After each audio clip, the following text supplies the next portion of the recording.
नमस्कार साथियों। आप में से एक साथी का कमेंट आया और कमेंट के अंतर्गत कहा गया कि सर रीट पात्रता के अंतिम समय में, यानी कि रीट पात्रता का एग्ज़ाम काफ़ी नज़दीक है और इसके अंतिम समय में क्या पढ़कर जाएं। अब अंतिम समय को लेकर काफ़ी सारे विद्यार्थियों के मन में काफ़ी सारे डाउट रहते हैं। आज के सेशन के अंतर्गत हम यही बात करेंगे कि आपके सारे डाउट जो है वो कैसे दूर किए जाए। पहली बात तो आपको ये समझना है कि अंतिम समय में रीट पात्रता में क्या पढ़ना है। बहुत अच्छा कमेंट था और आप सभी को बड़ी चिंता हो रही है इस समय कि सर रीट पात्रता एग्जाम सिर पर है और हमने जो है कोर्स पूरा कंप्लीट कर लिया लेकिन रिवीजन नहीं हो पा रहा है, MCQ नहीं हो पा रहे हैं, हम टेस्ट सीरीज ज्वाइन नहीं कर पा रहे हैं। काफ़ी सारे उपापों का मौसम जो है अभी चल रहा है आपके जीवन में। साथियों, आज की क्लास के अंतर्गत उस उपापों के मौसम को, उस तूफान को हम शांत करने की कोशिश करेंगे। तो इस सेशन के अंतर्गत आप अंतिम समय तक जुड़े रहिएगा। आज आपकी पूरी उपापों और समस्या जो आपकी है वो समस्या का समाधान करने की पूरी मैं कोशिश करूंगा। तो साथियों, रीट पात्रता को लेकर आप सभी के जहन में जो सवाल आ रहा है कि सर अंतिम समय में क्या पढ़कर जाएं, ये बता दो केवल। तो मेरे साथियों, अंतिम समय की बात कर रहे हैं। जैसे देखिएगा, आप सभी ने कोचिंग की है। बिल्कुल सर, हमने कोचिंग कर ली है, हमने सेल्फ स्टडी यानी कि खुद की स्टडी कर ली है। सर अगर मैं बात करूं तो सेल्फ भी आप सभी ने तैयार कर लिया, यानी कि आपके बुक्स भी आप सभी ने पढ़ ली, यानी कि लगभग आपकी सारी बुक कंप्लीट है। इसके साथ में सर हमने नोट्स भी पढ़े हैं। बिल्कुल सही बात है, सारी चीज़ें कम पढ़नी चाहिए। इसके बाद में सर हमने टेस्ट सीरीज भी ज्वाइन की है लगभग, यानी कि सब चीजें कर लिया सर हमने। अब ध्यान दीजिएगा, अंतिम समय के अंतर्गत सभी विद्यार्थियों को इस प्रकार का डर होता है कि मेरा क्या होगा और अंतिम समय में कौन सी चीज पढ़कर जाएं जिससे मेरा सिलेक्शन हो जाए। तो मेरे साथियों, ये आपसे बेहतर कोई नहीं जानता कि आपको अंतिम समय में क्या पढ़ना चाहिए, लेकिन फिर भी मैं आप सभी को एक सलाह देना चाहूंगा। एक छोटी सी सलाह मेरी ये है कि देखिएगा, अगर आपने जब तैयारी शुरुआत की थी और तैयारी के अंतर्गत आपने देखा होगा कि जब आपने कोचिंग की या फिर आपने सेल्फ स्टडी की, नोट्सों से अध्ययन किया या टेस्ट सीरीज के अंतर्गत अध्ययन किया, इसके अंतर्गत सबसे ज्यादा कारीगर जो चीज साबित हुई वो आपकी सेल्फ स्टडी और आपके नोट्स हुए। इसके अंतर्गत आपको एक चीज समझनी है कि सर जब हम सेल्फ स्टडी करते हैं या फिर नोट्सों से अध्ययन कर रहे थे, उस समय हमें एक बात समझ में आई कि कौन सा टॉपिक इंपॉर्टेंट और कौन सा टॉपिक अनइम्पोर्टेंट है। ये सबसे पहली बात है। तो मेरे साथियों, एक बात हमेशा ध्यान रखना कि अगर इस बात का आपको पता करना था तो आपने पहले जब अध्ययन किया, ये आपके शुरुआती तैयारी के अंतर्गत ये डिसाइड हो जाना चाहिए था। लेकिन आपने जब अध्ययन किया उस समय आपने प्रीवियस ईयर यानी कि पिछले एग्जाम्स पेपर आपने नहीं देखे। तो पिछले एग्जाम्स पेपर से क्लियर हो सकता है कि कौन सा टॉपिक इंपॉर्टेंट है और कौन सा नहीं है। दूसरी बात, हमेशा अधिकतर जो एग्जाम के अंतर्गत जो क्वेश्चन पूछे जाते हैं, रीट पात्रता की मैं बात कर रहा हूं, पिछले एग्जाम्स में जो आपके पूछे गए क्वेश्चन हैं वो कौन कौन से टॉपिक से ज्यादा आते हैं, कौन से सब्जेक्ट का ज्यादा महत्व रहता है, वो सारी बातें आपको पता है। तो उसके बारे में हम चर्चा कर लेते हैं। आइएगा, सबसे पहली बात करते हैं हम। आपका सबसे पहला तो मैंने आपको पेपर हल करने का जो तरीका बताया था, उसमें सभी विद्यार्थियों ने कहा कि सर ये बहुत अच्छा वीडियो रहा हमारे लिए। तो मुझे उम्मीद है कि ये वीडियो भी आपके लिए बहुत अच्छा रहेगा। यहां पर सबसे पहला सब्जेक्ट आपके समक्ष आता है शिक्षा मनोविज्ञान। और शिक्षा मनोविज्ञान की अगर अपन बात करते हैं मेरे साथियों, तो आपके एग्जाम के अंतर्गत ये 30 नंबर का योगदान रखती है। इसके बाद में मेरे साथियों आपकी लैंग्वेज आती है और लैंग्वेज फर्स्ट जो आपकी होती है ये भी आपका 30 नंबर का वेटेज रखती है। लैंग्वेज सेकंड भी आपके 30 नंबर का वेटेज रखती है। इसके बाद में आपका सब्जेक्ट आपके 60 नंबर का वेटेज रखता है। अब मेरे साथियों, अंतिम समय में क्या पढ़ना चाहिए, तो ध्यान दीजिएगा। सबसे पहले तो आप सभी को यह क्लियर करना है कि आपका सिलेबस कितना परसेंटेज हुआ है। सिलेबस जितना हो गया उतना काफी है। अब आपको ज्यादा हाथ पैर नहीं मारनी है। कोई भी नई चीज, नई किताब, नई पुस्तक आपको बिल्कुल भी अध्ययन नहीं करनी है। अगर आप नई पुस्तक या नई किताब अध्ययन कर रहे हैं इस समय, तो इसका मतलब है कि आप एग्जाम से बाहर होने की तैयारी कर रहे हैं। तो एग्जाम से बाहर नहीं होना है तो आपको क्या करना है वो आप ध्यान दीजिएगा।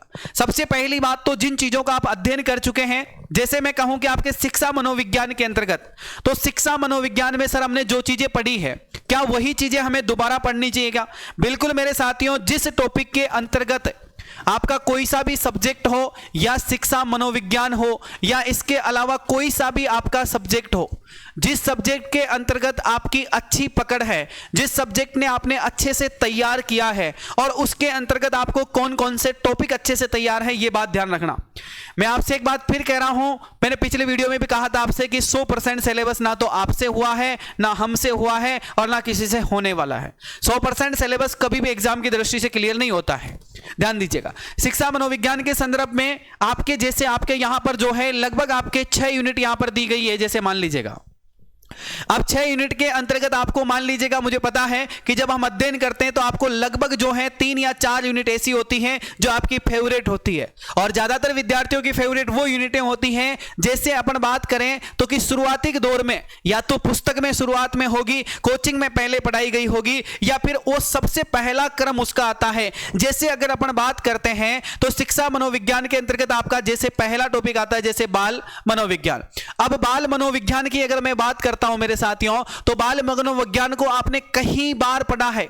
कई बार क्यों पढ़ा है? क्योंकि सर हम अंतिम यानी कि यूनिट नंबर 6 तक तो अपन पहुंच ही नहीं पाते हैं, और इस कारण से आपको लगता है कि मेरा सिलेबस अभी कंप्लीट नहीं हुआ। वो इसलिए सर हमारे साथ ये होता है कि जब हम तैयारी करते हैं, यूनिट नंबर फर्स्ट को पढ़ते हैं, सेकंड में आते हैं, थर्ड में आते हैं, और थर्ड में आते आते आपका कॉन्फिडेंस ये कहता है कि भाई साहब कहां जा रहे हो, आपको तो फर्स्ट यूनिट ही कंप्लीट नहीं है। तो फिर आप क्या करते हो, वापस तीसरी यूनिट पर छोड़कर वापस शिक्षा मनोविज्ञान पे चले जाओगे, यूनिट नंबर फर्स्ट पे चले जाओगे। तो इसी क्रम में आपने सारा वर्ष, सारे साल भर आपने तैयारी की, ये समस्त बातें आपने यहां तक क्लियर कर ली, लेकिन सर यहां तक नहीं पहुंच पाए। अब आप पहुंच भी नहीं पाओगे कभी।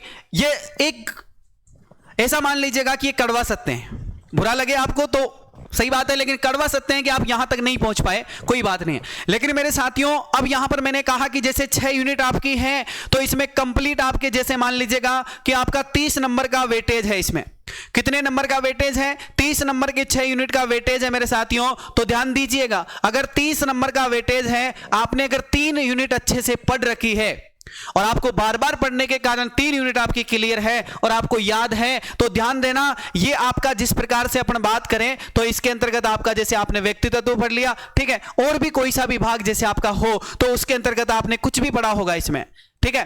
तो अपन अगर बात करते हैं तो जिस प्रकार से आपने जैसे 3 यूनिट अगर यहां से कंप्लीट किए हैं और इस पर आपको पूरा पूरा कॉन्फिडेंस आ रहा है कि भाई ये 3 यूनिट से हमारी 100% मेरी सर क्लियर हो जाएगी, और इसमें अगर डाउट लग रहा है तो बार बार इसी का अध्ययन कीजिएगा, बार बार इसी के प्रीवियस ईयर के क्वेश्चन हल कीजिएगा, बार बार इन्हीं क्वेश्चनों पर टारगेट करने की कोशिश कीजिएगा। अब आपके 3 यूनिट बची हुई है, आप इसको भूल जाइएगा क्योंकि अब इसमें आप कुछ नहीं कर सकते, और अगर आप 3 यूनिट जो बची हुई है इस पर हाथ पैर मारने की कोशिश करेंगे तो आप इनमें से जो नंबर प्राप्त करने थे उससे भी बाहर हो जाओगे। तो ध्यान रखना, अगर आपको इस प्रकार से करना है तो इसके अंतर्गत आपको ध्यान में रखना है कि अगर आपके यहां से 15 से 20 नंबर भी अगर आपको अच्छे प्राप्त हो जाते हैं, यूनिट अगर आप अच्छे से पढ़ रखे हैं तो आपका काम बन जाएगा। दूसरी सर यहां पर कहानी शुरू होती है आपकी लैंग्वेज को लेकर कि भाई साहब स्पष्ट भाषा जो है उस स्पष्ट भाषा को लेकर दिक्कत खड़ी हो जाती है। तो आपको ध्यान में रखना है कि स्पष्ट लैंग्वेज यानी कि अपन बात कर लेते हैं, ये तो कहानी हो गई सर हमारे ए पार्ट की। अब मैं कहानी बता रहा हूं आपको बी पार्ट की, और बी पार्ट के अंतर्गत आपको ध्यान में रखना है कि इसके अंतर्गत आपकी सबसे पहले यानी कि जिसको अपन कहते हैं स्पष्ट लैंग्वेज, आप जिसको कहते हैं स्पष्ट भाषा जिसको कहते हैं, मेरे साथियों यहां पर भी सेम कहानी वैसे ही लागू होती है। जैसे काफी सारे विद्यार्थी कहते हैं कि सर हमारी हिंदी है स्पष्ट लैंग्वेज, काफी सारे कहते हैं सर हमारी संस्कृत है, काफी सारे कहते हैं हमारी अंग्रेजी है, कोई सी भी लैंग्वेज हो आपकी, लेकिन एक बात हमेशा ध्यान रखना, क्या आप इस लैंग्वेज को पूरा अध्ययन कर रखे हैं? क्या पहली बात तो आपके ऊपर ये लागू होती है कि आपने क्या लैंग्वेज पूरी अध्ययन कर रखी है क्या? अगर आपका लैंग्वेज पूरी अध्ययन नहीं है तो आपको चिंता नहीं करनी है। अब क्या नहीं करनी है? चिंता नहीं करनी है। वो चिंता इसलिए नहीं करनी है मेरे साथियों क्योंकि आपने अब तक अगर नहीं पढ़ा है तो अब आपके पास में अंतिम समय चल रहा है। अंतिम समय में लैंग्वेज की बात आती है, आप कोई सी भी लैंग्वेज ले लीजिएगा, इसमें एक पार्ट आपका आता है जो व्याकरण का पार्ट होता है। किसका पार्ट होता है? व्याकरण का। व्याकरण का पार्ट आप कंप्लीट कर सकते हैं, अभी आपके पास वक्त है, अगर आपने अध्ययन किया है तो अच्छी बात है, नहीं किया तब भी व्याकरण का पार्ट अभी कंप्लीट कर सकते हैं। दूसरा आपके इसके अंतर्गत जो आपका गद्य वाला जो पार्ट आता है वो आपको आसानी से इसको समझना है, इसकी प्रैक्टिस करनी है, इसको समझना है कि इसमें से जो क्वेश्चन आएंगे वो हम किस प्रकार से हल कर सकते हैं। तो लैंग्वेज आपकी फर्स्ट आपकी कंप्लीट होती है इस प्रकार से। तो आपको ध्यान में रखना है कि यहां से आपको ज्यादा नहीं तो आपको विशेष तौर पर ध्यान रखना है कि 20 प्लस अंक तो आपको यहां से प्राप्त होने चाहिए। 20 प्लस का टारगेट लेकर चलोगे और 20 प्लस का मैटर अगर आप यहां से अध्ययन कर ले तो फर्स्ट लैंग्वेज से, तो आपका बहुत सारा काम बन जाएगा।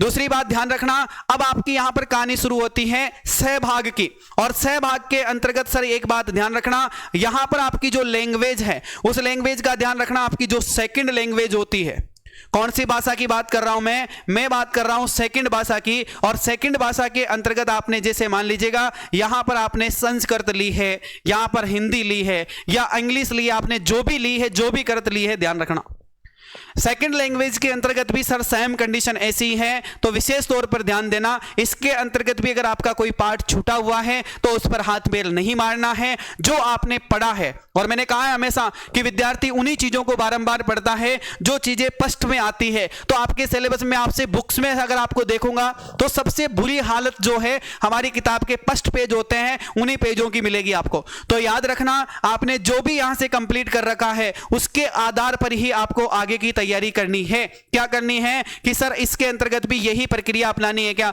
बिल्कुल, इसमें भी यही देखना है कि आपका टारगेट 20+ होना चाहिए और जो चीजें आपने पढ़ ली है उन चीजों को बारंबार पढ़े। इसके पिछले जो पेपर्स में जो आपके एग्जाम के अंतर्गत जो क्वेश्चन आए हैं उन क्वेश्चनों को बार बार हल करें। इसके बाद में आपको विशेष तौर पर ध्यान रखना है कि इस प्रकार से आप एग्जाम्स के जो पेपर्स है उनको हल करेंगे तो आपको और अच्छा कॉन्फिडेंस आएगा, आपको पता चलेगा क्वेश्चन इस पैटर्न से इस प्रकार से पूछा गया। अंतिम समय की ओर चलते हैं, तो अंतिम समय में आपको एक बात ध्यान रखनी है कि सर ये जो दय पाठ है इसके अंतर्गत क्या होती है। तो इसमें कहानी आपकी होती है आपके सब्जेक्ट की। यहां पर कहीं सारे विद्यार्थी जो हैं एसएसटी से होते हैं और कहीं सारे विद्यार्थी आपके मैथ और साइंस से होते हैं। मैथ और साइंस या हो या फिर आपकी एसएसटी हो सर, यहां पर विशेष तौर पर ध्यान रखना है कि इसके अंतर्गत आपके सब्जेक्टों का वेटेज ज्यादा होता है। क्या होते हैं सर? तो यहां पर आपके सब्जेक्ट से ज्यादा होते हैं। तो सर सबसे पहली बात ध्यान रखना है कि सब्जेक्ट सर्वाधिक होते हैं, तो सर हमें किन सब्जेक्ट्स पर ध्यान रखना है? तो सबसे विशेष बात यह ध्यान रखनी है कि सब्जेक्ट के अंतर्गत आपको यह बात ध्यान में रखना है कि सर हमें सब्जेक्ट वो पढ़ने हैं अभी वर्तमान समय में। जैसे मैं एसएसटी वालों की बात कर लूं तो यहां पर सिंपल सी बात ध्यान में रखना है कि अगर अपन एसएसटी सब्जेक्ट की बात करते हैं तो मेरे लाडलों एसएसटी वाले एक बात विशेष ध्यान देना। एसएसटी सब्जेक्ट की अगर अपन बात करते हैं तो इसके अंतर्गत आपके जो सारे सब्जेक्ट दिए गए हैं, जैसे देखिएगा इसमें अगर अपन बात करते हैं तो इसमें जैसे आपका भारत का इतिहास दिया हुआ है, यानी कि भारत का इतिहास दिया हुआ है, अर्थात हम कहें कि इसके अंतर्गत इतिहास का पार्ट आपका है, भारत का इतिहास हो। इसके अंतर्गत आपका राजस्थान का इतिहास भी दिया गया है मेरे साथियों। किसका दिया गया है? राजस्थान का इतिहास भी इसमें सम्मिलित किया गया है। बिल्कुल सही बात है। इसके अंतर्गत आपकी देखिएगा अगर अपन बात करते हैं तो सर राजस्थान के इतिहास के साथ में कला संस्कृति भी दी गई है। बिल्कुल कला संस्कृति भी ध्यान में रखनी है साहब। अब ध्यान दीजिएगा मेरे साथियों कि ज्यादातर एग्जाम में क्वेश्चन कहां से बनते हैं उसके बारे में अगर आप जानना चाहते हैं तो आप मुझे एक बार कमेंट करके बता देना कि सर ज्यादातर इनमें इतिहास हो या फिर आपकी पॉलिटी हो या फिर आपकी ज्योग्राफी हो, उनमें ज्यादा क्वेश्चन किन पॉइंट से बनते हैं, ये अगर आप जानना चाहते हैं आप मुझे एक बार कमेंट करके बता देना। उसके लिए मैं आगे एक अलग से वीडियो बना दूंगा कि हमें इन टॉपिक्स पर अभी ज्यादा ध्यान देना चाहिए। दूसरी बात देखिएगा, भारत का इतिहास हो गया। दूसरी बात यहां पर आपको जो है राजनीतिक विज्ञान के बारे में ध्यान में रखना है। और राजनीतिक विज्ञान की अगर अपन बात करते हैं तो राजनीतिक विज्ञान के अंतर्गत आपके दोनों चीजें, यानी कि पॉलिटिकल साइंस के अंतर्गत आपकी दोनों चीजें हैं। आपका भारत का भी है और साथ में आपका राजस्थान का भी कुछ पार्ट है। भारत व राजस्थान दोनों संदर्भ में पढ़ना है, बिल्कुल पढ़ना है भाई। अब ध्यान दीजिएगा दूसरी बात, इसके बाद में आपके तीसरा जो सिलेबस में दिया गया है वो यहां पर दिया गया है आपके एक बात की, आपको यहां पर जो है भूगोल। अब भूगोल विषय की अगर अपन बात करते हैं तो भूगोल में आपको यहां पर जो है भारत का भूगोल भी पढ़ना होता है सर और राजस्थान का भूगोल भी पढ़ना होता है। बिल्कुल सही बात है। और इसके साथ में आपका जुड़ा हुआ है सर पर्यावरण, यह भी हमें अध्ययन करना होता है। बिल्कुल सही बात है। अब सिंपल सी बात है कि जिस प्रकार से अगर मैं सब्जेक्ट श्रृंखला की बात कर रहा हूं तो इस प्रकार से लगभग आपके सब्जेक्ट श्रृंखलाएं होती है। अब सब्जेक्ट श्रृंखलाएं होती है, इसमें एक सबसे इंपॉर्टेंट पार्ट होता है जिसको हम कहते हैं शिक्षण विधियां। और शिक्षण विधियां आपके दोनों के अंतर्गत आती हैं। शिक्षण विधियों की अगर मैं बात करूं मेरे साथियों तो शिक्षण विधियों से अच्छे अंक प्राप्त किए जा सकते हैं। शिक्षण विधियां आपकी यहां पर भी ध्यान रखना है कि यहां पर आपका जो है व्याकरण के साथ में आपको शिक्षण विधियां भी यहां पर अध्ययन करनी है। ठीक है, इसके अंतर्गत भी आपकी शिक्षण विधियां आती हैं। अब यहां से देखिएगा जो आसान जो अंक प्राप्त करने का जो तरीका है वो मैं आपको बता रहा हूं, अभी आप धैर्य रखिएगा। तो इसमें शिक्षण विधियां भी सम्मिलित है, अर्थात मैं कहूं कि ये जो सारी बातें हैं, भारत का इतिहास हो, राजनीतिक विज्ञान हो, भूगोल हो या शिक्षण विधियां हो, इन समस्त चीजों का आपको अध्ययन करना है और समस्त चीजों का आपने अध्ययन किया काफी लंबे समय से, अंतिम समय की ओर चल रहे हैं। अंतिम समय के अंतर्गत सर इसमें से आपको कुछ स्पष्ट जो टॉपिक है उन्हीं पर अध्ययन करना चाहिए जो आपके क्लियर है ऑलरेडी, और जो क्लियर नहीं है उनके बारे में आपको सोचना भी नहीं है। अभी अगर आप सोच रहे हैं, हाथ पैर मारने की कोशिश कर रहे हैं, तो वहां से बाहर हो जाओगे, बिना मतलब एग्जाम से बाहर हो जाओगे, क्योंकि आपका अध्ययन की हुई जो चीज है उसी को आप अध्ययन करें, उसी पर अपना विश्वास बनाए रखें, उसी के सहारे आप जो है एग्जाम क्लियर कर जाओगे। यहां पर ये जो है 60 अंक का मैटर होता है मेरे साथियों। यहां पर आपका टारगेट होना चाहिए कि सर मैं यहां पर 40 प्लस कर जाऊं। कितने प्लस कर जाना है? 40 प्लस करने का टारगेट रखना है, जब जाकर आपकी कुछ काम बनेगा। अब सर यहां पर ध्यान देना, इस पर व्याकरण अपन बात कर लेते हैं लैंग्वेज पर। शिक्षा मनोविज्ञान के बारे में मैंने आपको बता दिया कि लगभग आपके जो अच्छा लगे वो आप पढ़ सकते हैं। दूसरी बात, यहां पर व्याकरण पे बात करते हैं तो आपको विशेष तौर पर ध्यान रखना है कि इसमें आधा वेटेज, यानी कि हम कहते हैं कि ये जो 30 नंबर का होता है, इसमें आपके जो है अगर अपन माइनस करते हैं तो आपके 15 नंबर जो है वो किसके होते हैं? तो मेरे लाडलो, आपके 15 नंबर जो होते हैं ये आपके किसके हैं? व्याकरण के होते हैं इसके अंतर्गत। और व्याकरण यहां पर शिक्षण विधियों के होते हैं, और ये जो शिक्षण विधियां हैं ये आपको 100% अध्ययन करनी है। बहुत इजी है। शिक्षण विधियां आपकी अगर तैयार है, इसका मतलब आपकी शिक्षा मनोविज्ञान भी तैयार है। ध्यान रखना, शिक्षण विधियों से आपको बहुत ज्यादा हेल्प मिलेगी शिक्षा मनोविज्ञान में भी।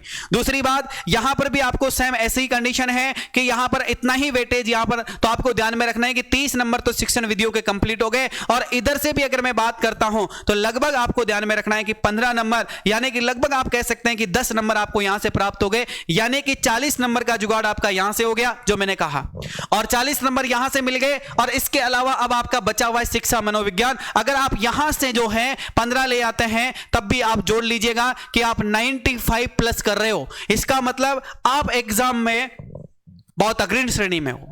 क्लियर है सभी का?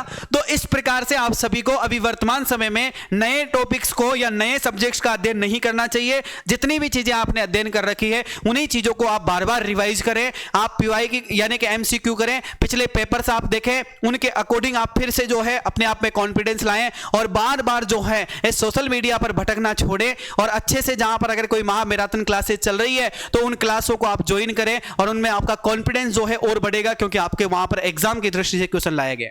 तो परीक्षा मंच के यूट्यूब चैनल है अपना जो परिवार है, इस परिवार के द्वारा भी महामैराथन क्लासों का भी आयोजन किया जा रहा है, तो उनके भी आप सक्रिय रूप से भागीदारी निभा सकते हैं। वहां पर भी आपकी सारी बातें क्लियर कर दी जाएगी। तो निश्चित तौर पर मेरे सभी साथियों से मेरा अनुरोध है कि यह वीडियो आप सभी को पसंद आया होगा। आपकी तैयारी के इस सफर में एक छोटा सा योगदान इसका हंस जो है इसका रहा होगा, और मैं उम्मीद करता हूं कि अगर आपको इस प्रकार से जानना है कि भारत के इतिहास में कौन से टॉपिक पढ़े सर, और राजनीतिक विज्ञान में कौन से पढ़े, और भूगोल में कौन से पढ़े, अगर ये चाहिए तो ये भी आप मुझे कमेंट करके बता देना। अगले वीडियो में मैं आपको ये सारी चीजें भी साझा कर दूंगा। तो आप सभी को तब तक के लिए आप सभी मुझे अनुमति दीजिएगा। उम्मीद है आप सभी समझ गए होंगे। तब तक के लिए जय हिंद, वंदे मातरम। धन्यवाद सभी को, थैंक यू, शुक्रिया।